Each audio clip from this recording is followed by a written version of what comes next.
And now to our next lecturers. It's Mr. Juan Gonzales-Valero.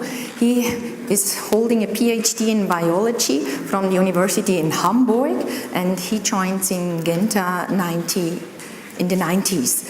And he held several leader positions in environmental science and risk assessments across the world. Today, he is the head of public policy and partnerships of Syngenta, and one of his focus is to empower farmers with innovation and knowledge to grow more from less. Please, Mr. Gonzales-Valero. Thank you. Thank you. Good afternoon.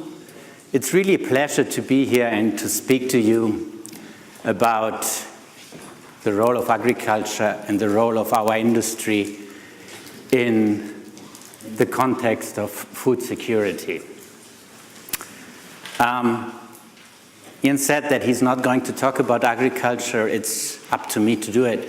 I honestly wish there would be more people talking about agriculture, because that would actually help with some of the challenges that we heard this morning, that actually too few are concentrating and are really investing in innovation in agriculture.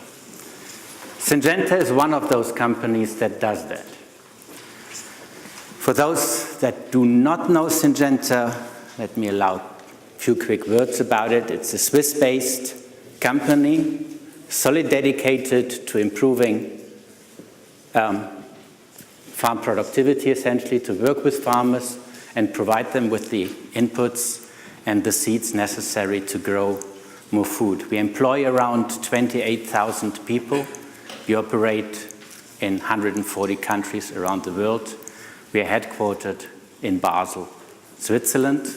We originate from the Basel chemical industry, so our chemical portfolio is still very significant, but our seeds portfolio is equally great. And you heard Robert saying the concentration of the seeds business is something that is always of concern to many people, but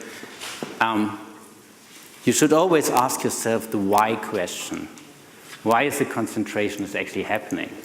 Why is there a focus on certain seeds? Why do so few invest in more and better breeding technologies in this sector? Because it's tough, and the return on the investment that the breeding actually has to generate in order to make it sustainable is not actually carried on by many people out there. That's why you have this kind of concentration at the moment as well. So, as a company that has also a vision, actually we call it ambition, Ian, I'd like to actually remind you what it is. It is to bring plant potential to life. We want to concentrate on what the farmers actually grow and get the full potential of that into the hands of those farmers that are all entrepreneurs that actually want to make a living out of their hard work in the field. That's what we do. Bit to my background, she mentioned I come with an environmental background, and what I'm doing today has a lot to do with public policy. And as a matter of fact, I'm public policy and sustainability, we call it now.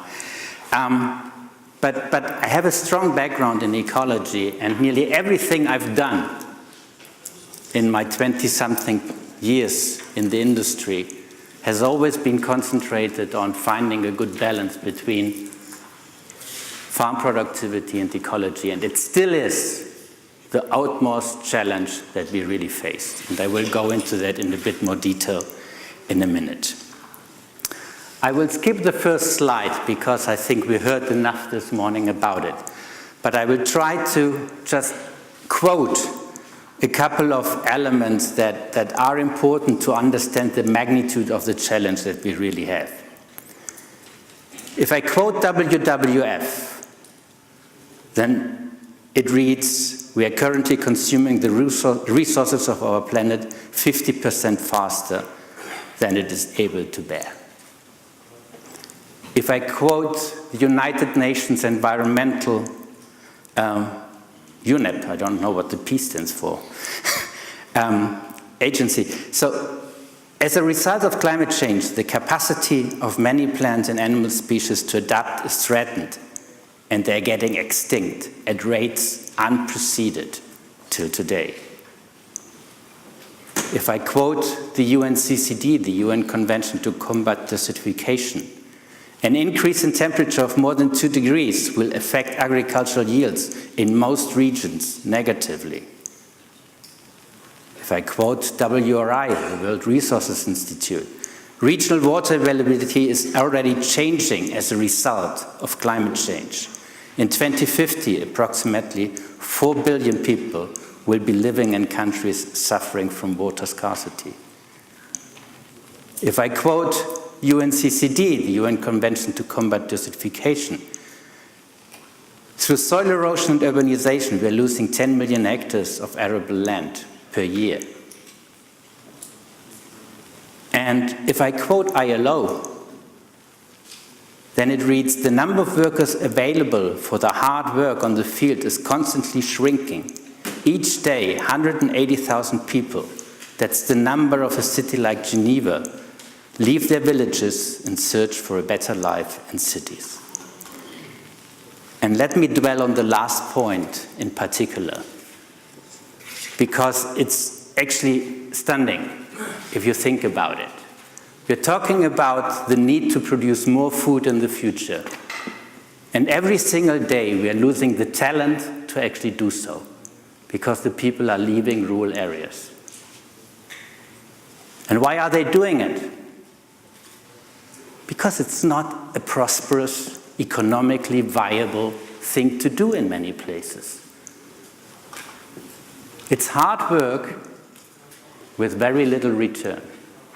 We all know that of the nearly 1 billion people hungry, or 800 million, I think it is, 70% come from rural areas. So it's those that actually produce the food themselves who are actually suffering most of hunger. There's something not working in this system, and that's what we need to address. And just imagine, to be a bit more visionary than this doomsday scenario that we heard this morning, what if we could turn around agriculture to become, again, a prosperous, economically viable employment or business? Wouldn't it attract young people to actually go in that direction instead of fleeing into the cities where there's no guarantee for prosperous life either? But we need to take the economic dimension, the prosperous dimension, into consideration. Otherwise, we're not going to achieve that. And unfortunately, from what I heard this morning, in the really excellent summary that Professor Lawrence gave, what I didn't hear is any hint on a solution in this direction. Instead, I heard some of the myths that are actually out there as part of the solution. And I only want to talk about 2 of them because I think it's extremely important. He mentioned as a way of solution, buy more local and organic. Well, local. What does local mean? The abbot this morning actually gave us already a good hint. That doesn't mean anything. This valley was not able to feed itself centuries ago. Switzerland is not able to feed itself today because of lack of natural resources to do so, given the population size. Europe would be able to feed itself, but had decided not to do so because of policy changes towards putting more value to protect the environment. That's fine, that's decisions, but it's a reality. Europe is dependent on imports today, like Switzerland is. So how local is local? And then the other notion, organic. To the credit of the organic movement, what they've done, and I congratulate them for them, it was absolutely important, is to put environmental protection and sustainability at the center of the food security discussion again. That's the one thing they've done very well. So we're talking about it now again, luckily so. But at the same time, they're trapped in conventions and philosophies and have no real technology focus whatsoever. And there's very few research organizations out there that are actually investing in innovating for organic. One of them is called Syngenta. We are producing technology that can be used in agricultural production as well. But if you look at independent research organization, Fiebel in Switzerland is the only one that I'm aware of that is really fully dedicated to it. There's not much out there. And whatever we invent, there's one crucial thing that we will not overcome, is where does the nitrogen come from to actually produce enough calories, protein, to feed the growing population without the Huber-Bosch reaction. Without the Huber-Bosch reaction, it doesn't work. Because we need to fixate nitrogen into an active form of NO3 in order to make it available to plants. So we are talking in circles about issues that are very, very complex. And we tend to focus on niches based on taste, based on preferences, but not seeing the big picture that is actually facing us. And that's the one thing that Professor Lawrence this morning actually said quite well.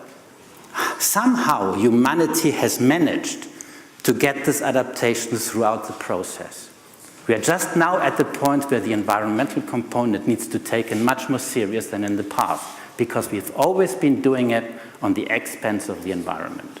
Agriculture is an intervention with nature, and we've always just put agriculture at the top of the agenda in order to get there. So, how does a sustainable agricultural system actually look like? What are the core elements of the system on the farm, the farming system? A couple of years back, we created this triangle that has actually informed our strategy. As simple as that. It's a very simple triangle. It just puts people that land at the basis. That's the agricultural community. It's people working the land. And you take technology, what we invent, what we make our money with, not as the means, but as an enabler into this triangle. So technology becomes a means to actually generate something else. That's how we invent. That's what about 5,000 people in Syngenta work on every single day, to develop technology that provides better solutions to the farmer, to the people who actually manage the land, in order to make them more economically viable, and that provides the resource efficiency that is so desperately needed in order to live well within the limits of the planet. Water efficiency, nitrogen efficiency, land efficiency, chemical efficiency, energy efficiency, you name it. Everything needs to be more efficient if we want to actually become more sustainable in that sense. And at the end, the outcome, the benefit, the added value, the shared value, as Nestle would call it, is the rural economy. It is the benefit, the net that you add to the profit and loss calculation of every single farmer in there, the return on investment. That doesn't work in isolation, of course. There's no point, and Ian said it quite rightly, there's no point in increasing productivity if there's no market access. You just waste energy and resources. It will rot. You generate waste, expensive waste. And you increase the risk of the farming operation. So you need to actually do that in combination with the growing markets. Without the market infrastructure, the technology has no point. So that's our thinking. That's how we try to actually work around this. And let me spend a couple of words around technology, because I think that we tend to actually go into a technology debate always from the risk perspective. And I grew up in a risk evaluation environment. That's essentially what I learned at university in the 80s. That's long back. To look at the risk side of chemical applications, of whatever kind of application it is. And in the 80s, we actually invented something that we called the precautionary principle. We invented it, why? Because it was about making innovation safer. Today, the precautionary principle is actually misused to stop innovation instead of supporting innovation. A precautionary principle means that we invent new technologies with a purpose, and we follow them through while scaling up their application. And if at some point we detect that it doesn't work, like it happens, and we have products that are in the press for those reasons, then we have to do something about it. And we have to learn how to actually manage the risk better or do something else about it. That's just the life of technology. That's what we do. We have to balance the risk with the benefit. So, innovation can only thrive in an environment that wants to experiment, that wants to grow. And that's very important for innovation in agriculture, as it is important for innovation elsewhere. The thing is that within agriculture, we tend to be overcautious in most cases. Maybe because of bad experience. I don't want to disregard that at all. But we have to find a better balance for the future, otherwise it won't work. We just will not get the science innovation that we need. And one of the biggest challenges that we have is to get this research and innovation not just to the large farms. Everybody that has an economic understanding knows that it's much easier to get new technology to a large farm, to something that is already more viable, that is economically stable, that has a return on investment, that actually can take a risk, essentially, because every investment is a risk. So it's much easier to actually reach the big ones. And that's why traditional business models focus on the big ones. But as much as we invest in R&D, we have to invest into new business models as well, in order to actually get hold of the smallholders out there. Because they are managing a big part of the natural resources that is essential to generate food security for the future. So if we don't get the technology and the access to the markets to those small farmers, I think the overall challenge will not be overcome. Especially if you recall what Professor Lawrence said this morning, that most of the big farms are producing feed, not food. So we have to do something to actually get to the small ones. And that's what we are trying to do. It's a big part of the way we operate, is to find business solutions, new ways to reach the smallholding community, to grow our business in parts of the world that is not reached today or only improperly reached today. In order to do that, you need to understand that you need local solutions. And there is not one solution that fits all. There's no way that would work. So what we have to understand in the way we do business is what are the needs of the different farm clusters, if you want to call it like that, or the marketing segments, if you want to use more business language around that.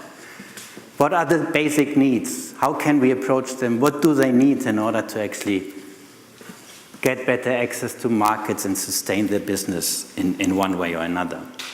And I'm not going to go through each and every detail of that, but what it tries to tell is the story that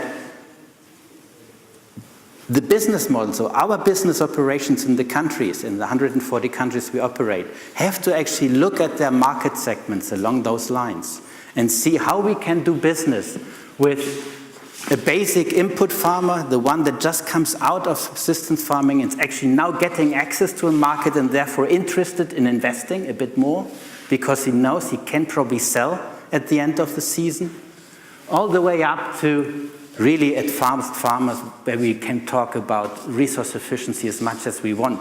Those are the farms that are probably the most efficient ones today because they can afford to invest in that highest level of technology. But what I want to say, and the important message to take away, is we can achieve something everywhere under the same premise. Provide better solutions and provide resource efficiency, the famous triangle that I showed you.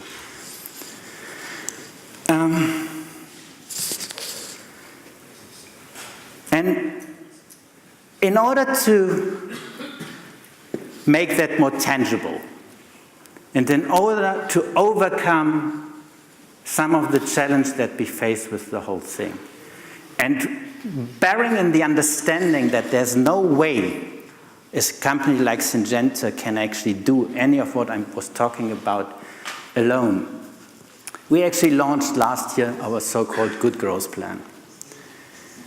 And I'd like to lose a couple of words about it because I think it is very important. First of all, the Good Growth Plan is not a sustainability strategy.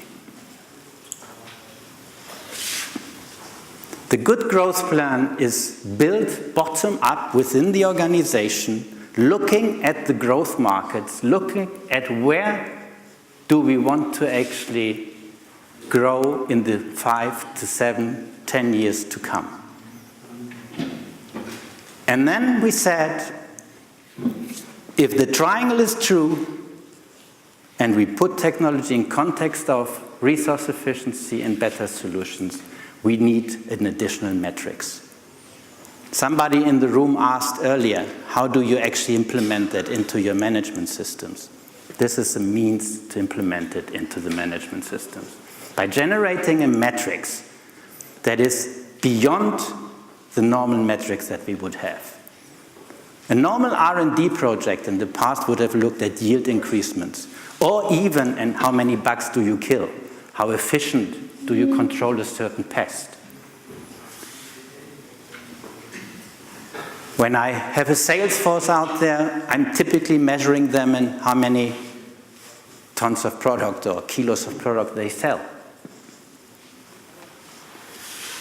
Once the product is on the farm, I may measure how many people have been trained in better using the technology or in safety measures, but very little is really known about what is actually happening on the ground, other than maybe the yield, because that's the main driver for the business interaction.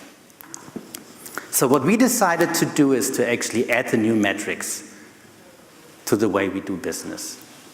And the metrics covers the elements that I just mentioned.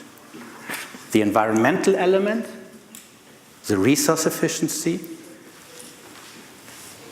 the conserving land and nature, and the people component, reaching smallholders and making sure that the people handling the products are actually staying safe. So what we're doing at the moment, and I can share another slide about that. The development of that was a long process, and we are far from being at the end. But the idea was generated a few years back. Then we tested it with the business units, with the commercial units.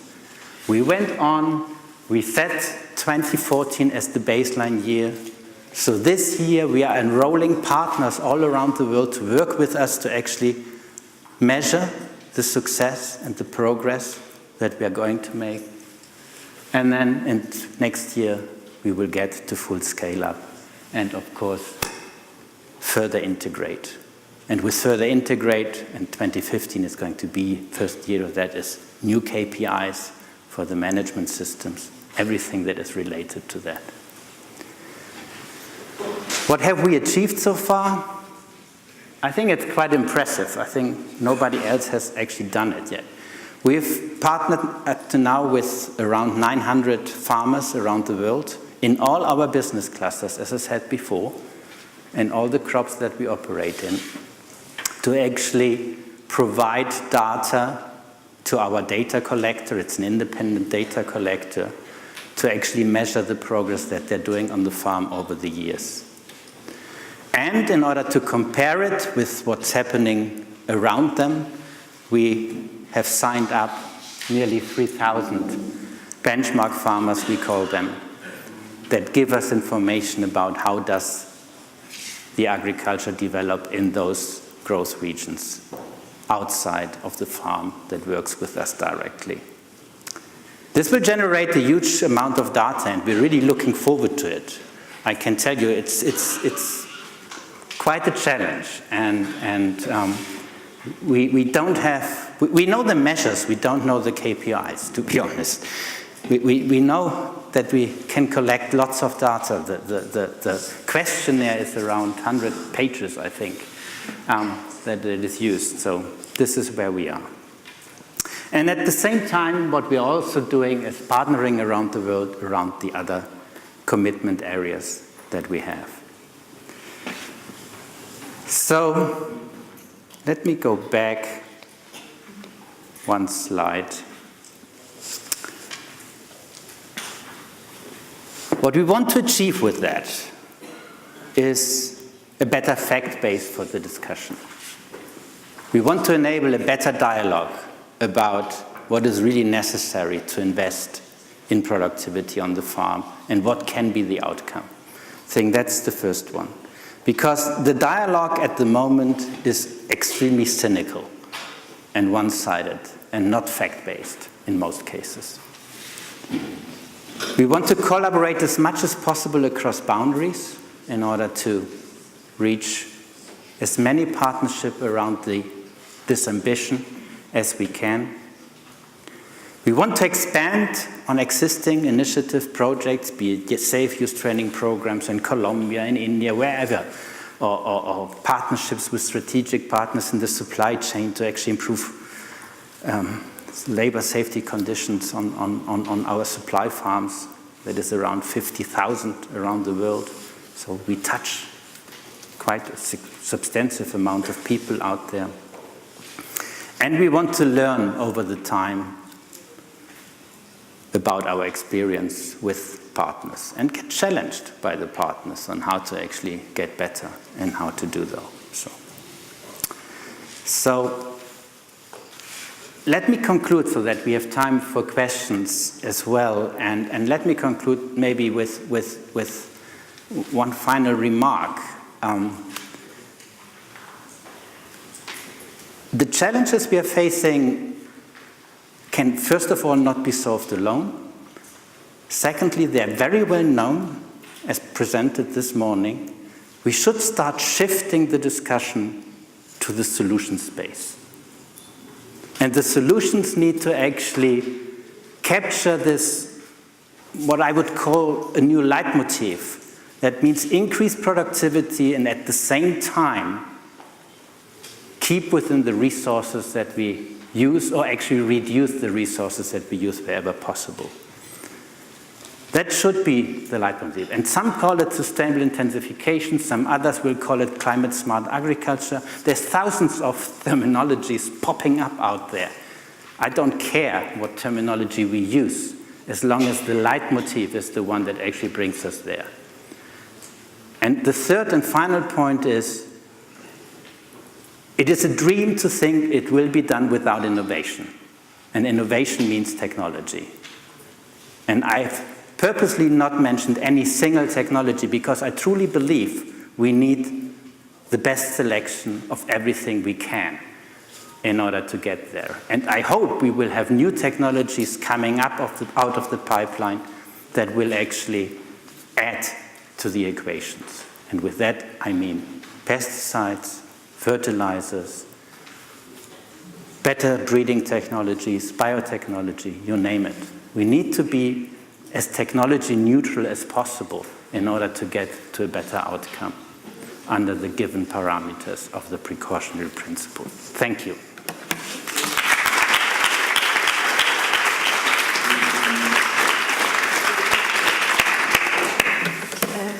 Thank you, Mr. Gonzalez. Are there any questions? Yes, please. Thank you very much for this very informative speech. There are a lot of ideas, and I would like you to expand a little bit, for example, on the idea of enhancing biodiversity on farmland, given the fact that, for example, here in Switzerland, we are yearly losing a huge area of poor grasslands due to atmospheric fertilization. It's a very good point, and I definitely don't have a final solution for that. Atmospheric eutrophication, and touching my heart as an environmentalist again, doesn't come only from agriculture. It comes from all sorts of human emissions. Agriculture, or the level of fertilizers that we have in agriculture, is mostly distributed through runoff into the river systems, but not that much into the atmosphere. I don't know how exact that number is for cattle and where you have cattle and stuff like that, but if it comes for reactive nitrogen, it's mostly in the water systems. It's not necessarily on terrestrial land. But the point that you're mentioning is you need, and this is really something that is policy driven more than anything else. You need to actually understand what you want. And with that, start getting measurement systems in place that actually help you getting there. I mentioned Europe as an example. Europe is able to feed itself based on the natural resources available and the number of people that need to be fed, even at the levels of waste and overconsumption as we have in Europe. Europe could still be able to feed itself. But it made the decision not to do so, because they put more value into some of the environmental protecting services. That's a choice. And that's a choice that needs to be taken either by a government or by individuals. I don't mind. There is no prescription for that. What we can do, as somebody who actually works with farmers, is help them to adapt and actually implement better management practices. And that's something we are doing for quite a while now. We have been working with farmers around the world on actually putting more biodiversity elements into their landscape planning in order to provide better habitat for non-target species, essentially, be it pollinators, be it plants, be it whatever, be it birds. So we can do that. But the overall framework of your question is really not within an industry, and it's not within a unique, single, isolated farming operation. It is within the policy framework you want to operate in. And that's the question society has to answer for itself. All I would say in that kind of context is you need to fully understand the consequences of those choices. And that's often misunderstood or not fully understood, because we look at the local and we overrate the local over the global consequence. But that's just the way humans are, I guess. Thank you. Was that the answer you expected? The microphone is coming. Yeah, of course, it's always a very complex topic, but nevertheless, in fact, you didn't answer the question of how you are going to enhance the biodiversity then on your farmlands. This problem with the eutrophication was just, well, a hindrance you have to overcome. So how are you going to enhance this biodiversity then? I think I answered that question. I said that we have long-standing programs to actually enhance biodiversity on farmland, to actually help the farmer manage its land for higher biodiversity and higher productivity at the same time. We have those programs in place and they're very successful. As a matter of fact, some of them are now actually recognized for some of the subsidy systems in Europe in particular, because they've shown to provide the biodiversity benefit. Will it provide a solution for your nitrification one? That's where I said most likely not, because that's not what we can do. But we can help farmers increase biodiversity and it's measurable. So I think I answered your question. There's plenty of questions. Who makes the choices? Do you make the choices? Oh, you can do it as well. Yes, sure. Okay, I just have one concern. Going by your growth plan, you seem to have a very clear strategy, and that is something worth emulating. The only concern I have, bearing in mind that you've rightly highlighted the fact that 450 million, let me call them farmers, are on smallholders level, which is very true. I expected in your slide to sort of bring out an aspect of what is your policy framework as far as engaging the governments of the day, bearing in mind that food and nutrition security is just no longer a concern of the individuals in those nations, but it's becoming a government concern to the point that it is now constitutionalized. It's almost becoming a right. And I thought probably in a presentation you'll bring up an aspect of how you are engaging the governments, right from the point of extension, knowledge dissemination, because they too, they have those existing structures. So probably it will be of great importance to us if you can just highlight that, because that is their mandate in various ministries. Thank you. Thank you for the excellent question. I think it is crucial to actually the success of what I said. I only mentioned it very, very briefly, and apologies for that, but we are limited in time. I said that we can only get active if there is a viable business situation at the end. And that starts with the farming operation. Means that the infrastructure around that farming operation needs to be put in place by, in many cases, it will be governments or other players in that field. Sometimes you can work with value chain. It is definitively easier to work with value chain than work with governments. There's some governments dedicated to actually do something in this direction and invest into extension services. But unfortunately, and especially in Africa, we do not see many investment into extension services at the moment. If you compare it with China, that is probably the biggest investment in extension services out there. You know, that's two worlds in the amount of money spent for extension.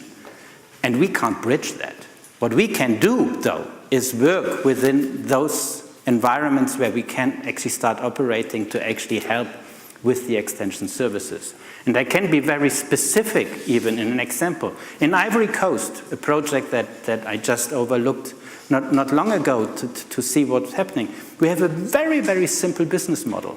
It's a partnership with Cargill on one side and the farming, the cocoa producing corporations on the other side.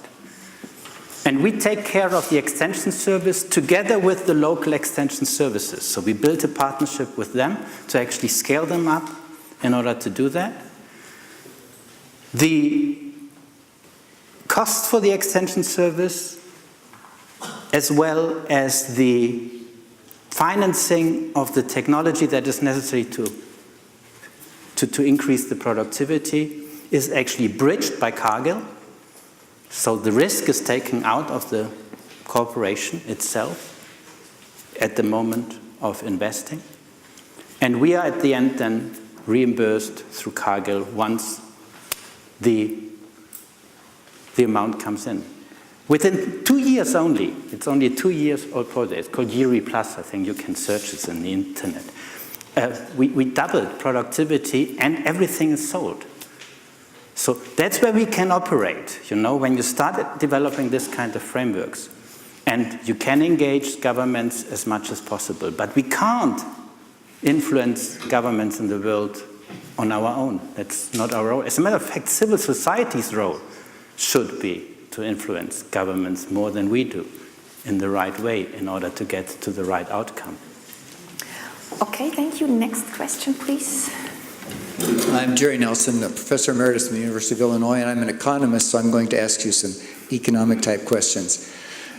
In your list of sort of goals for this exercise, there are some quantitative metrics for different kinds of goals.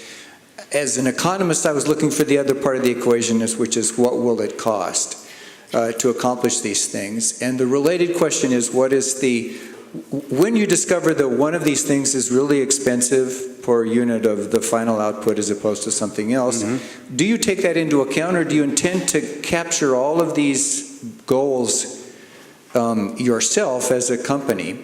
And I guess related to that, are there some things, just as Bueller has said, we're not going to deal with farm implements?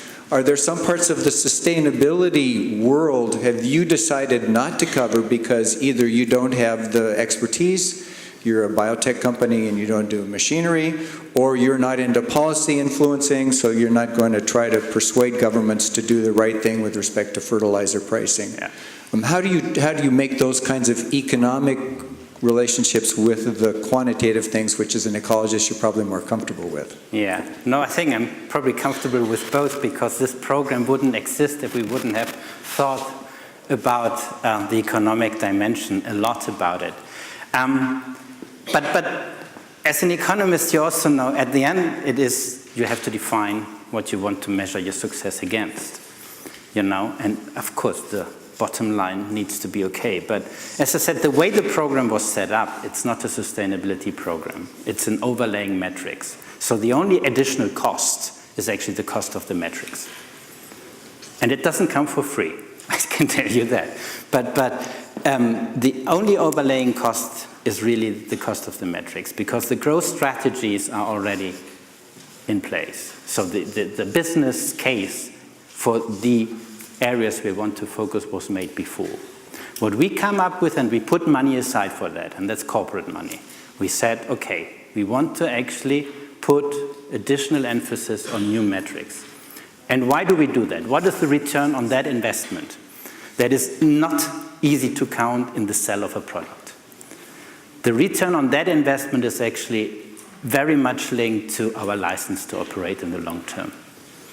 At the rate that we are losing products at the moment, for whatever reason, you know, and the additional level of uncertainty that you put into R&D for the development of new products in this unforeseeable future, because I'm talking 10-year investments. You know, the risk that we take with an R&D program is 10 years into the future. If I don't know if I will be able to register this product and get it approved for use in 10 years from now, because the technology is not fancy anymore, or we have a new regulation that is actually saying no to that, that investment is lost. So we made a decision, you know, our license to operate has a value. and we account the additional costs of that metrics against that value. As simple as that. I hope that explains it. Thank you. One last question. Hello, so I'm from the University of California, Berkeley, and I was just wondering how you can say that Syngenta does not influence policy. In the US, researcher at my university, Tyrone Hayes, released studies on atrazine, and that was taken. Syngenta was brought to court by the EPA and spent massive amounts of money lobbying to keep atrazine in the US. And now atrazine is used on over 50% of corn, golf courses, and Christmas tree production. So I'm just wondering how civil society is actually supposed to push their interests when these powerful companies are lobbying with money that civil society doesn't have. All right. It's like... thanks for asking the question, because it's like with Duncan this morning. We all face this kind of situation, and atrazine is probably one of the best studied chemicals in the world. I don't know any other chemical that has more environmental and human tox studies than atrazine. And what you're referring to is one set of studies. It has gone to 3 scientific panels with EPA. And all 3 scientific panels came to a conclusion. We are not registering atrazine, but we are defending the science behind the research. And that's all I have to say to that, because it is a scientific debate at the end and not a policy debate. Okay, thanks a lot for your presentation, Mr. Thanks. Gonzales-Valero. Thanks a lot. Thank you. Thank you.